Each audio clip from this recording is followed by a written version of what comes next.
Euroalueen valuviat ovat aiheuttaneet jatkuvan kierteen, jotka vaativat joko tukipaketteja tai sitten vielä pahimmassa tapauksessa jo nyt kuuluu äänenpainoja, jotka vaativat yhteistä velkaa, eurobondeja. Tämä pitää välttää melkein keinoilla millä hyvänsä. Jokainen pystyy ymmärtämään, että niin kuin elämässäkin, että jos on yhteinen vuokrakämppä, niin sieltä voi vielä lähteä ovet paukkuen, mutta kun asuntolainapaperit on kirjoitettu, niin sieltä ei enää lähdetä. Niin helpolla ainakaan. Tämän takia, jotta voidaan välttyä tältä tukipakettikierteeltä ja yhteiseltä velalta, niin nyt kun maailmantalouden pahimmat laineet alkavat rauhoittua, niin pitää asettaa kyseenalaiseksi, onko euroalue nykyisessä muodossaan elinkelpoinen. Siitä pitää pystyä keskustelemaan. Minä en sano sitä niin kuin erään toisen puolueen edustajat innosta pinkeä ja naurusta hyrskyen. Minä sanon sen vakavana varoituksena.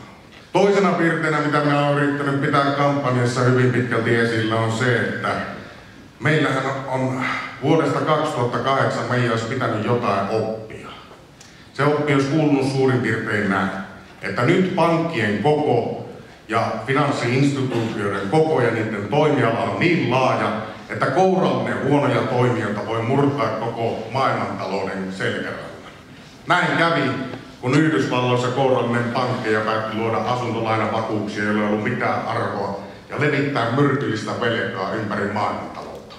Miljardi toisensa perään maailman vaurautta heitettiin kansakunnan kaivoon.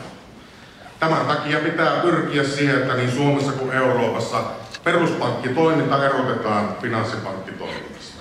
Eli pidetään me lainat, talletukset ja kasino erillään ja eri kattojenkin alla parhaimmassa tapauksessa. Kolmas piirre, mistä me varmaan jokainen tietää mekkalaa, mistä meillä on puolueessa ja listalla hyvä yksimielisyys, on maataloustuet ja rakennerahat.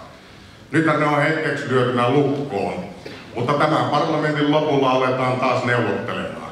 Ja todellisuus on se, että niin raakasti kun nyt asetettiin eteläinen tuki kyseenalaiseksi unionin toimesta, niin kyllä sama tulee seuraavalla neuvottelukierroksella koskemaan myös pohjoista. Sinne pitää olla semmoisia ihmisiä, jotka pystyy näitä asioita puolustamaan.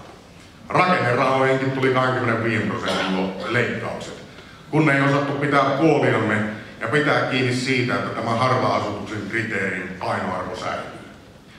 Näissä vaaleissahan meidän pahin vihollisemme on se kuuluisa Matiaksenkin mainitsema sohvan nurkka. Minulla ei ole mitään kokoomuslaisia eikä eteläsuomalaisia vastaan noin yleisellä tasolla.